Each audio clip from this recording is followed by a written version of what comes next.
good to be here. It is good. Welcome to Lou's Lounge. Thanks for having me in Lou's Lounge. You are my first guest. I'm love it in excited. Here. It's very cosy. It is lovely, isn't it? It's beautiful. I just want you to introduce yourself to everyone. Okay, I am Olly Murs. I am from Essex. I am a singer. I am a TV presenter. I'm basically an all-round entertainer. Jack of all trades. Fabulous, yeah. But no, listen, yeah, that's me. How have you been? How's things been going? Like, obviously, it's been a bit of a weird couple of years. It's been probably the maddest few years of my life. Yeah. But I've had so much going on from a personal perspective. I started 2019 coming off the back of an arena tour. And then I had a complete reconstruction of my knee. Yeah. And then I met my girlfriend during that. And then COVID. And I got fit. I was just about to hopefully release new music and do a tour and stuff. I was really excited, and then COVID hit. Happened. And then it's sort of like, so basically I've been stuck at home for 2.5 years. So it's nice to finally get out. It's lovely, isn't it? It feels weird, like everywhere's still a bit quiet, but we'll get there eventually. How's the last 2 years been for you? Weird, really weird. I mean, I've just taken, not gonna lie, a bit of time to myself. Yeah, I noticed you was off social media for quite a bit. Yeah, I was off socials for about 5 months or so. Yeah. You know when you just need time to like recoup, reconnect with yourself? Like I feel like there was so much connection during lockdown in terms of like social media and like online and catching up with everyone, FaceTime, Zoom, blah, blah, blah. It just got a bit much. And I just felt like I needed a bit of time to look after myself, yeah. Although I wasn't seeing anyone in real life, it's just too much, that world. Like we were just saying, the social media world is just a lot.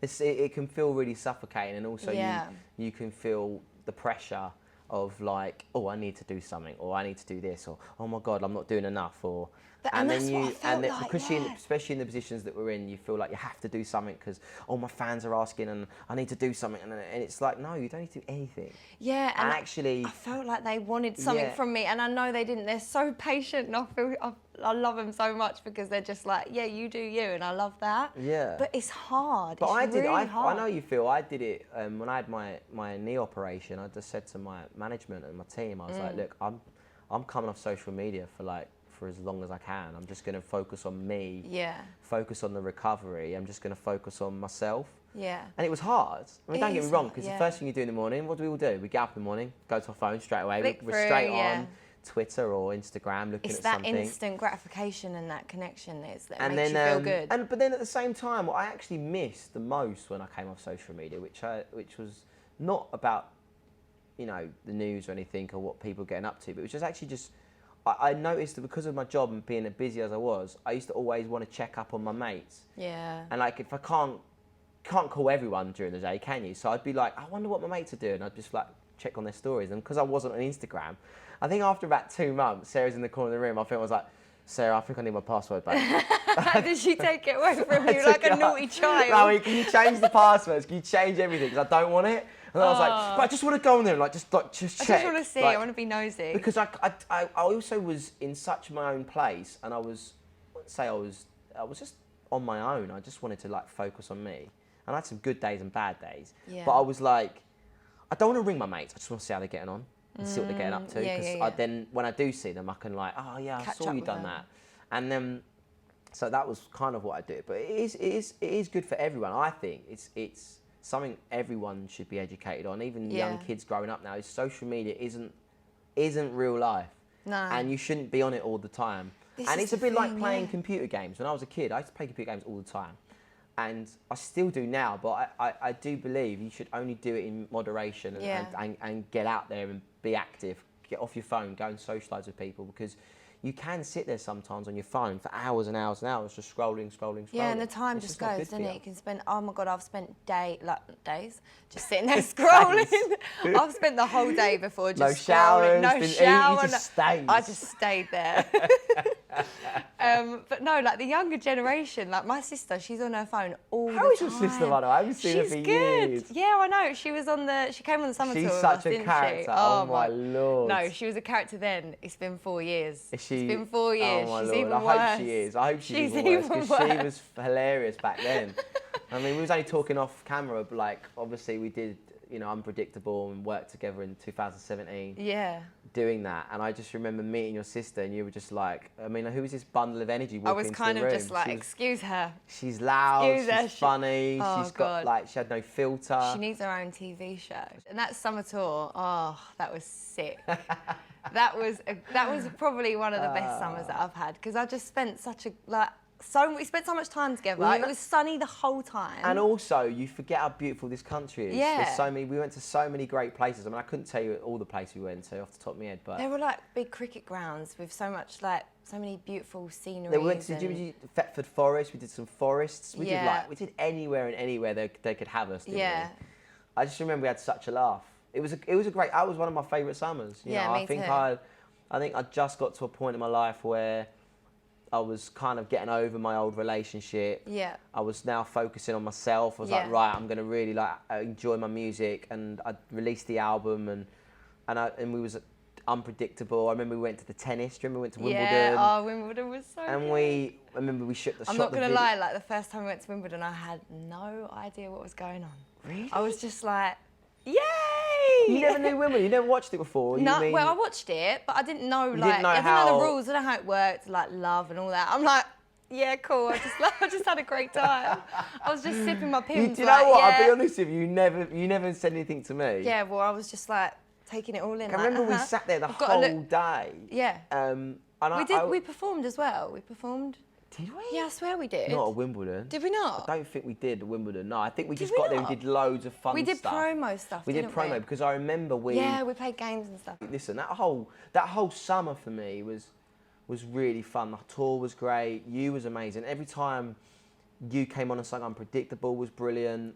Like, it was just the whole thing. Your set, like, it was just a really good tour. I really, really enjoyed it. And yeah, there's lots of tours I've done over the years. It was one of my most enjoyable. And I always remember the prank we did of the foil in your dressing room. That was absolute And genius. the one where I walked into my dressing room and then your face was just plastered everywhere. There was not a tiny speck There of was wall. one time I walked into your dressing room. I think I pranked you one more. That was the last one I did, I think, and I could tell that you were like, I thought she's not enjoying this anymore. I'm done. Stop. I'm done with But you. what I did the foil because you got me. You got me with Didn't something. I? You did something to me first. I never don't get. remember. By the way, just for everyone, I don't prank people until they prank me. After this year, I've literally, I need to get back into the swing of things. Like, it's been so weird because I've not really done much singing apart from the past few months where we've kind of got back out there again.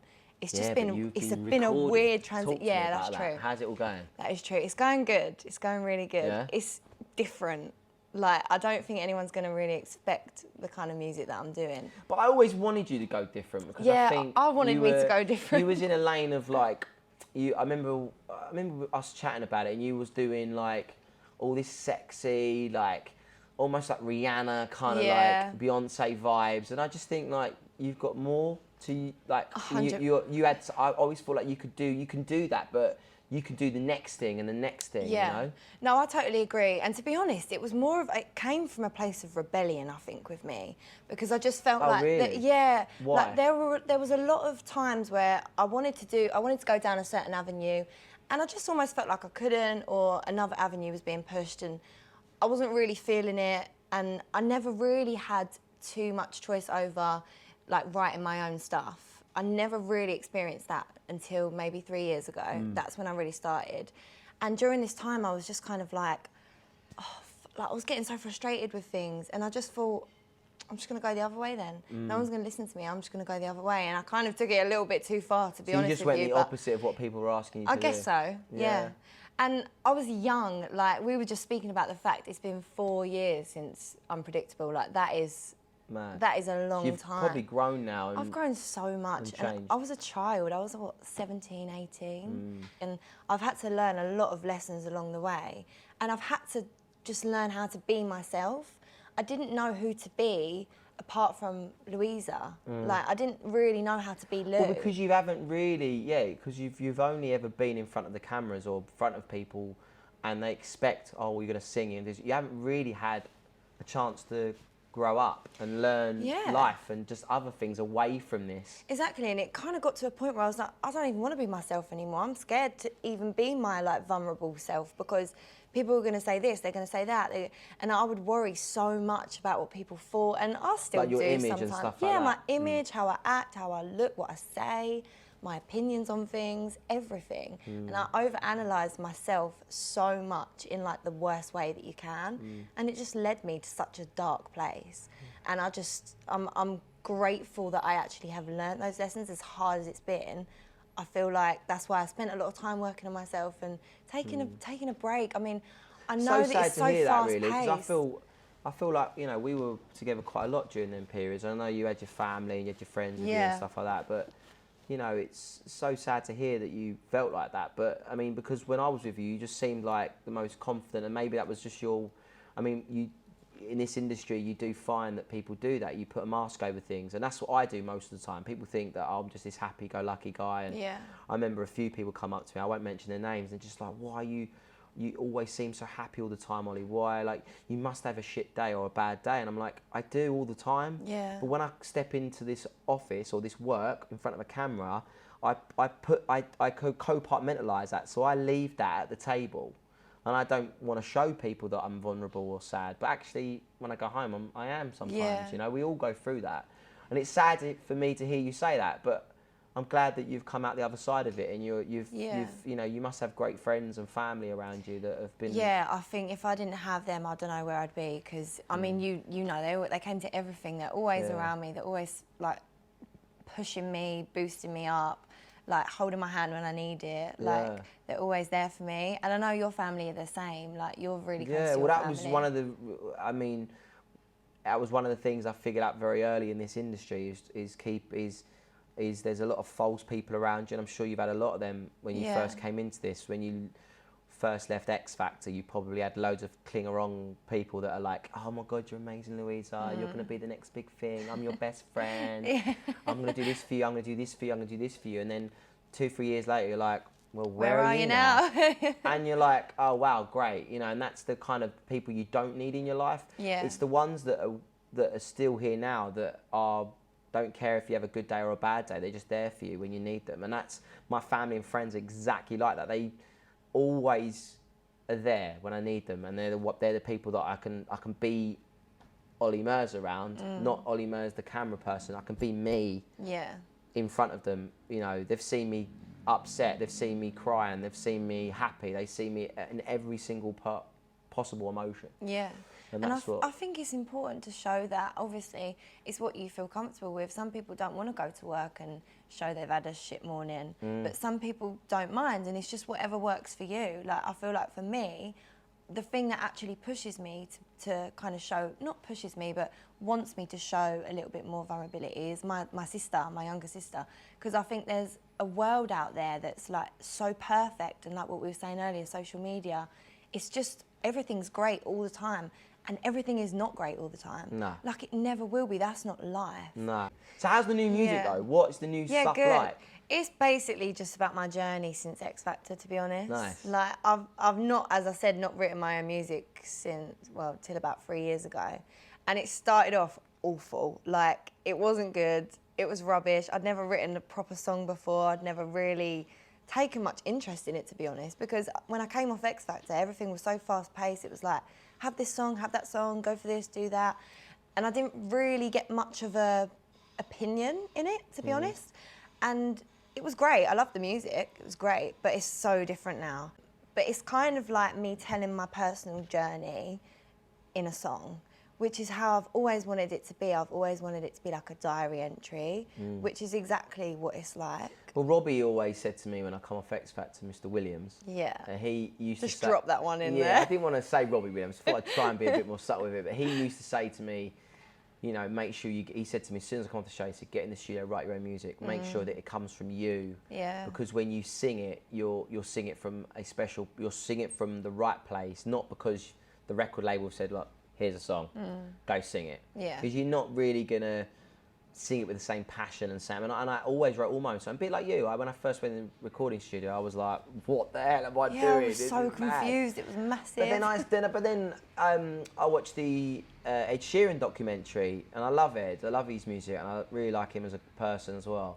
And he said, you know, writing music is like a tap, you know, running a tap. You know, you have to get rid of the dirty water before you get to the clean ones. And it's like writing songs. You have to get rid of the rubbish ones before you get to the good ones. And that's, like you just said, the first probably 6 months, you're like, oh, these are all rubbish, get rid. You know what, it's very, very different, but I'm excited. I'm scared though, because I know you're probably used to it by now, but because it's literally a piece of my soul and I've written every word, I'm proper scared. But you know what, but I think it's going to be liberating as well. People, your fans, your real fans, will listen to that and go, that's really helped me. Yeah. That's helped me get through something.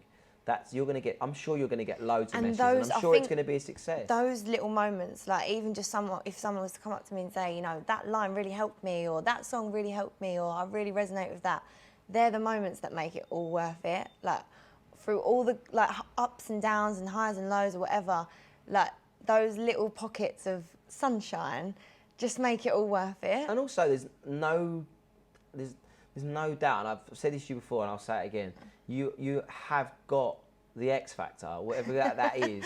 You've got the voice, you've got the look, you've got the personality, you've got everything, and you're still young. Your career is still there to do whatever you want to do with it. You've had the success, you've had the number ones, you've had what would you say? You've had the highs, you've had the lows. Yeah. So this is the next journey for you, the next step. Yeah. And so, you know, I mean, God, like, your voice is ridiculous. So it's so good that you're doing an album again, and I'm so happy that in them 4 years you didn't think, you know what, I'm just going to quit. I'm going to give this up. I'm not going to do it anymore. And I'm sure there's probably a time or day or month that you've thought about that and thought, I can't bother to do this anymore. There were so many times where I was like, is this even worth it? Like, there were times where I felt so low, and I just thought, this is not how it's meant to be. Like, it's meant to be glamorous. It's meant to be amazing. I'm meant to be here, there, and everywhere. But it's just not the reality sometimes. I mean, sometimes it is, but that's why it's literally like this. You've just got to ride the wave, I think.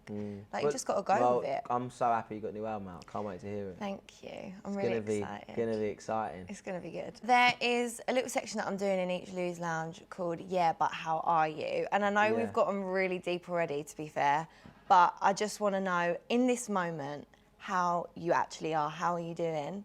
And if you have like any tips for anyone that's maybe struggling, or if you are okay, tell me that you're okay. Yeah. What do you do when you're not? I'm good today. Yeah? I'm good today. I had a really horrible Monday. I was in not a good place on Monday. I don't know why. Actually, there was a reason why. Why was I in a bad place Monday? No, Saturday, sorry. Yeah. So we're in the middle of the week now. Saturday, I was not in a good place. I was at home on my own, miserable, annoyed. I'd been to watch my team play and they'd lost, but that's probably why I was annoyed. But I was really just not in a good place. And then I woke up Sunday, and I went and did some sport. I went and played some squash with a friend of mine, and I just like felt alive. I came home, I was full of beans. I was chatting to my girlfriend. I mean, I was chewing her ear off for about an hour, 2 hours about how great it was that I did this squash game, and how much I loved it and how much I missed it. And it just perked me straight back up. So I'm good today. I'm really, really great today. You know, I find exercise for me is the biggest thing. Yeah. When I get up in the morning, I do fasted cardio every morning. Okay. And I call it survival mode, because I don't want to do it, and I hate it. Do you do it even though you don't want to do it? Yes. Are there days where you're like, I can't do this? By the way, there's been loads of days recently that I've not done it, and I always have a worse day. And it's all Amelia's doing. Like, she's been amazing for me. So she was like, right, get up in the morning, just go and do fasted cardio. So I'm like, oh man, I don't want to get up. I'll get up at 8 o'clock. Sounds ridiculous for me. I don't mind getting up in the mornings. If I'm working, I'm up early. I don't care. But when I'm at home, I'm like, I get up about 9, half 9. Yeah. And my mates laugh. They take the piss out of me all the time. But I'm like, but I'm go to bed late. Yeah. And that's just my vibe. I've always been an evening person because, as you know, we do a lot of gigs in the evening, a lot of performances in the evening. I do a lot of TV shows in the evening. So I'm just get used to that routine. But me is like, get up in the morning, do a fasted cardio. And to be fair, since I've been doing it, oh my God, my mood, boom, changes. I get up, and I've been encouraging it to my mate. A few of my mates struggle with their mental health. Yeah. And they struggle with their day-to-day lives. and they actually started a 6 a.m. class. Wow. So everyone would WhatsApp each other at 6 a.m. I wasn't in that class because there's no way I'll get up at 6 a.m. But they were getting up at 6 a.m. and they were getting up and going for a walk, going up and doing a jog or going for a walk. And they said that they really felt like, it really like, what's the word? Like, rejuvenated? Revigorated. Revigorated. Reinvigorated. Oh, perfect. See, this is one we can't come up with big words. Reinvigorated their days and made them feel amazing. It's so true. It's when I don't do that I have my worst days. And I've never been. I was probably scared to admit this years ago, because I was always men never come out and talk about mental health. They never talk about how they're feeling on a day-to-day basis. And I've actually, it took me ages to kind of be open about it, because I suppose my perception, and you probably think it, and people watching think, oh, Ollie's always really happy. Every time I see him in an interview, or if he's doing TikTok videos, or he's doing Instagram videos, or he's on TV, or he's singing, he's always so happy all the time. And that's so true, and most of the time I am quite a positive person. I'm always happy and bubbly and everything else, but then there's so many days when I'm not. Yeah. And that is just because some days I don't want to be the nice guy. Yeah. Sometimes I just want to sit in my pajamas or in my pants watching TV, and I don't want to talk to anyone. Yeah. I don't want to be the happy, smiley Ollie. I want to sit there and just do nothing and not give anyone anything. I think you deserve to do that. Yeah, and I think, but anyway, like, and I think that's fine. Like, anyone watching thinking, that's fine. Some days you need them days doing that, because then that's the lowest of the lows. Now I need to pick myself up and go back again. And then if you need to get it out of your system those moments, if you don't go all the way down there, then you aren't going to feel the joy of coming all the way back up. 100%. If life was like this, it would be so fucking boring. So the lows, they're awful. Like, they can feel like the end of the world. And trust me, there have been days where I've sat there, fucking stared at my wall for hours and just cried for no reason. But then now I look back at them days, and I'm actually, in a weird way, quite grateful for them, because when I have days like this, I'm feeling really good today and I feel happy, and I went to the gym this morning and I had a good breakfast. No, exactly. And I think I'm like, yes, I feel really good. And that's one thing that I can say, my encouragement to people is exercise. And it doesn't have to be a full-on HIIT session. It doesn't have to be like you kill yourself. No. It just needs to be walking, or if it's just going outside and going for a small jog. I mean, just a walk is easy, for most people now. When I was in my bad get on a bike, place, go for a cycle somewhere. Yeah, I couldn't even go for a walk. Like, I was so depressed that I was like, I just can't. Leaving the house seems so far away and so difficult to do. I would put on like one of my favourite songs and just dance to it. And that was my exercise for the day. But you know what? Even anything. It was just something to lift your energy. To lift your mood. Like, don't get up. Don't try and not get up. Get up in the morning and go straight to your phone to check Instagram or Twitter or the world of social media. You get up in the morning, get up, go for a walk, go out in the garden, or get on a bike, or just get in your car and go to the shop, go and pick up a cup of coffee or a newspaper and walk back or something. Whatever. I don't know. For me, exercise helps. Fasted cardio in the morning, survival mode, nothing in my stomach. I'm like, skipping. I skip in the mornings. Well, thank you. It's been really lovely to catch up. It's been so cool. I can't believe it's nearly over. I thought we had such a laugh. I know, it's quick. I really enjoyed speaking to you. I feel like I would have done it for ages. Like, yeah. We'll have to do another one. We'll have to catch up again. 100%. I've listened. So great to see. I'm so happy you've got new music coming out. I'm very excited. So great excited. the world get to hear you sing again. Finally, we're there. Because when we did Unpredictable, it was such a great... And I mean this, like, having you on the song was amazing, and you elevated it, you took it to another place, and it was a great tour, great moment in my life, and I can't wait to see what you do next. Thank you so much. Thanks for having me. Thank you. Mwah.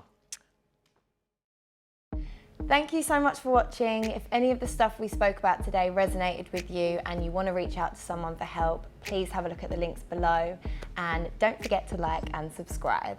Mwah.